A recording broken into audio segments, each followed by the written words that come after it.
देखिए, जमीन का जो पार्टीशन है, एक उसमें सबसे बड़ा जो समस्या है ये है कि बहुत लोगों का परिवार जो है काफ़ी फैल चुका है, लेकिन आज भी जो है ज़मीन का पार्टीशन नहीं हो पाया है।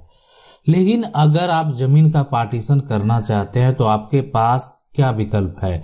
क्या ये रास्ता है कि ज़मीन आपको किसी वकील से संपर्क करना पड़ेगा या आपको सिविल कोर्ट जाना होगा?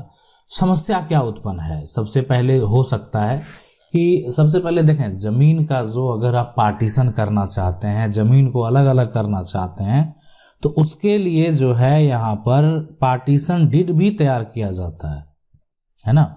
ऐसा नहीं है कि उसके अलावा कोई विकल्प नहीं है कि आप जो है किसी वकील को हायर करें और आप सिविल कोर्ट चले जाएं। ठीक है, पार्टीशन डीड तैयार करने के बाद क्या होता है कि एक पार्टीशन डीड में सबसे पहले जो भी ज़मीन का सबसे यहाँ पर है, अब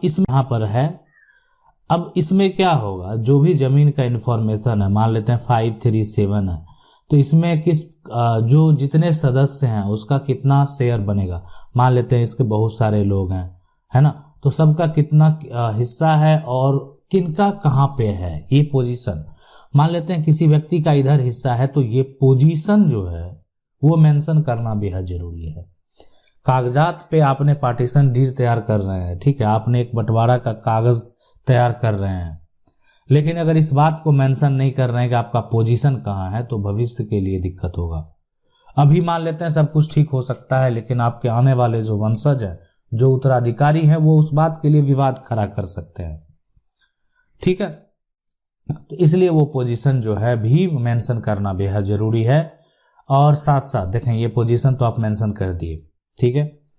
अब इसमें जितना भी व्यक्ति हैं, सभी का कुछ ऐसे लोग हैं, ग्रामीण है, जो एक तरह से जो ग्राम कचहरी से बिलोंग करते हैं, उनके जो सदस्य हैं, उनका सिग्नेचर भी करना यहाँ पर जो बेहद जरूरी हो जाता है। ये सारा कुछ करने के बाद आप इसको ऑनलाइन अप्लाई कर देंगे, ठीक है। इसके साथ एक वंशावली दे देंगे कि आपने जो हिस्सेदारी अलग अलग किया है, तो वो सभी लोगों को दिया या नहीं दिया, कितने लोग आपके परिवार में हैं और आपने सभी को समान शेयर दिया या नहीं दिया। ये सारा कुछ जो है आप क्या करेंगे, जब ऑनलाइन मेंशन करेंगे तो आपको एक दस्तावेज बनवा कर रख लेना है, वो है वंशावली का, जो कि आगे आपको जो भी एक तरह से रेवेन्यू के ऑफिसर हैं वो उस बात को वेरीफाई करेंगे कि आप जो कर रहे हैं वो सही कर रहे हैं। अब अगर आपका जो पार्टीशन डीड तैयार हो गया, एक ये सबूत हो गया कि आपका जो है एक तरह से रजिस्टर्ड जो है बंटवारा हुआ है, लीगल तरीके से हुआ है, सारे प्रोसेस के साथ हुआ है, ऑनलाइन हुआ है। ऑनलाइन अप्लाई करने के बाद वेरीफाई किया जाएगा, अगर सही पाया गया तो सभी का जो जमीन है वो अलग अलग अपने पर जो है वो दर्ज कर दिया जाएगा। यानी आप समझ सकते हैं कि उस व्यक्ति का दाखिल खारिज प्रक्रिया जो है हो गया। लेकिन एक जो है आपको लॉयर यानी एक वकील हायर करने की जरूरत क्यों पड़ती है? आखिर इस पार्टीशन में आपको जो है एक जो वकील की जरूरत क्यों पड़ती है? तो इसका सबसे बड़ा कारण है कि आप जो है अपनी संपत्ति में हक लेना चाहते हैं और आपका परिवार जो है वो हक नहीं देना चाहता है। यानी सबसे मुख्य कारण जो होगा, अब आपकी कोई भी बातों पे वो व्यक्ति सहमत ही नहीं है। यानी आप कुछ करना चाहते हैं, वो व्यक्ति जो है, जो भी व्यक्ति है, ठीक है, आपके परिवार के सदस्य हैं, आपके भाई हैं, आपके भतीजे हैं, वो आपको किसी भी बात की सहमति नहीं देता है, वर्चस्व लेने का प्रयास करता है और आप हक लेने का प्रयास करते हैं, आपको हक नहीं दिया जाता है। तो उसके लिए जो है ये है विभाजन का मुकदमा आपको करना होगा, जिसको पार्टीशन सूट कहते हैं, ठीक है। यानी विभाजन का मुकदमा लोग उसके लिए करते हैं। और जब कानून में ये पूछा जाता है कि आप इनका हिस्सा क्यों नहीं दे रहे हैं, तो उनके पास कोई जवाब नहीं होता। क्या जवाब होगा? किसी का हक है, आप उसको ले तो नहीं सकते हैं, तो जवाब क्या होगा? इसलिए उस व्यक्ति के पास किसी प्रकार का कोई जवाब नहीं होता है जब कानून में उसको पूछा जाता है कि आप उनका शेयर, उनका हक क्यों नहीं दे रहे हैं, क्या कारण है जो नहीं दे रहे हैं, ठीक है। तो ये बताना अगर वहां पर पड़ता है तो समझ में आ जाता है कि आखिर वो हक और शेयर जो है वो क्यों नहीं दे रहा है ना। और देना पड़ता है जब कोर्ट का आदेश हो जाता है। तो विभाजन का मुकदमा यानी आपको करना क्या होगा कि जिस क्षेत्र में आपकी संपत्ति है, सबसे पहली बात यानी यहाँ पर रखना होगा कि जिस जो है क्षेत्र में, है ना, क्षेत्र में आपकी संपत्ति है, आपकी संपत्ति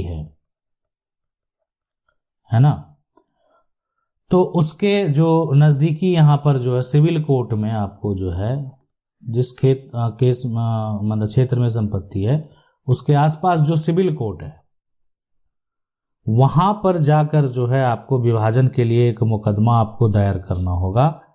अब है कि जो भी विभाजन के तरह से मुकदमा आप दायर करेंगे तो इसमें क्या होगा, जिनका भी शेयर होगा, जिनका भी हक होगा, जिनका भी हिस्सा होगा, सभी को अलग अलग कर दिया जाएगा। ठीक, अब किस प्रकार किया जाता है उसको भी समझ लें। ठीक है, इसमें जो है बहुत आसानी से आप समझ सकते हैं, और अगर आपको जो है एक तरह से समस्या है तो भी आप जो है यहाँ पर अगर ये जो तीन भाइयों के पास बंटना है, अगर मान लेते हैं, ठीक है, तीन भाई हैं, ये भी भाई है, ठीक है, और ये भी भाई है और ये भी भाई है।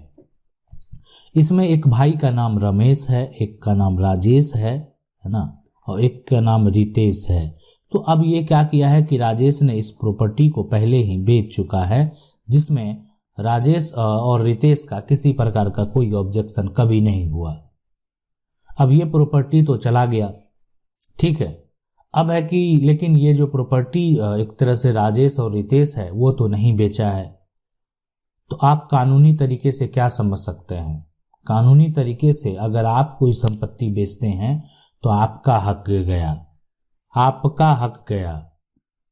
यानी अगर आप ये सोचते हैं कि आप सबसे बड़े हैं, आप परिवार के सदस्य हैं, लेकिन फिर भी संपत्ति जो है आप अगर बेच रहे हैं तो आपका हक, संपत्ति चला गया। ठीक है, अब है यहाँ पर सवाल है कि राजेश जो है और जो रितेश है, ठीक है, अब यहाँ पर राजेश और रितेश है, तो राजेश क्या करेगा, सबसे पहले राजेश के हक में इसका जितना भी शेयर है, मान लेते हैं इसमें यहाँ पर जो है जो रमेश है उसका हक इतना ही होता, बाकी जो है दो भाई का वो हक तो बेचा, तो ये दो भाई का जो हक है वो राजेश और रितेश को दूसरे प्रॉपर्टी में मेकअप करके दिया जाएगा। इस तरीके से पूरा पार्टीशन किया जाता है। यानी अगर रमेश जो है अपना सारा हिस्सा बेच चुका है तो कल को अगर प्रॉपर्टी जितना भी शेष बचा है वो उस प्रॉपर्टी में रमेश को कानूनी तरीके से शेयर हक नहीं मिलेगा।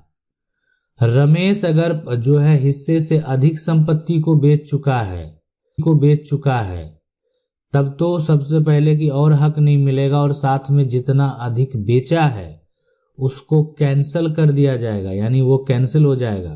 ठीक है, अगर कोई खरीदा भी है तो उसका वो कैंसिल हो जाएगा, यानी किसी का जो शेयर है, किसी का जो हक है उससे अधिक आप नहीं बेच सकते। अगर उससे अधिक आप बेचेंगे तो वो जो है उसको कैंसिल कर दिया जाएगा। अब है कि इसमें जितने उत्तराधिकारी हैं क्या उनका जो है वो यहाँ पर जो मुकदमा अगर मान लेते हैं किया गया, सभी पे को नोटिस किया गया, परिवार जो है वो काफ़ी बड़ा है, जितने भी परिवार के उत्तराधिकारी हैं, कहीं मान लेते हैं कोई बाहर रहते हैं, यहाँ नहीं रहते हैं, ठीक है, जो क्षेत्र है आपका उस क्षेत्र से करीब जो है 500 किलोमीटर जो है दूर रहते हैं, 1000 किलोमीटर दूर रहते हैं, ठीक है, तो क्या उनको यानी जो उत्तराधिकारी हैं परिवार के उनको उस विभाजन के मुकदमे में रहना जरूरी है।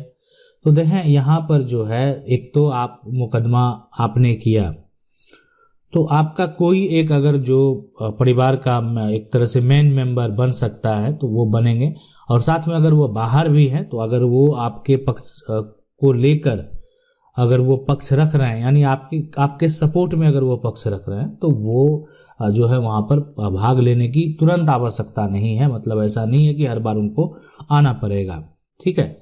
और विभाजन का मुकदमा चलेगा, विभाजन का आदेश होगा और आदेश अनुसार जमीन का जो है एक तरह से जिनकी जहां प्रॉपर्टी दी जाएगी उस प्रॉपर्टी पे वो कायम रहेंगे, और उनका दाखिल खारिज प्रक्रिया भी उस प्रकार होगा। ये पूरा प्रक्रिया होता है जब कोर्ट का फैसला यानी सिविल कोर्ट का जब फैसला आता है विभाजन को लेकर। आशा करते हैं वीडियो अच्छा लगा होगा। वीडियो अच्छा लगा वीडियो को लाइक जरूर कर दें। चैनल को पहली बार देख रहे हैं सब्सक्राइब करके जो बेल आइकन है उसको जरूर दबा लें। अगर किसी प्रकार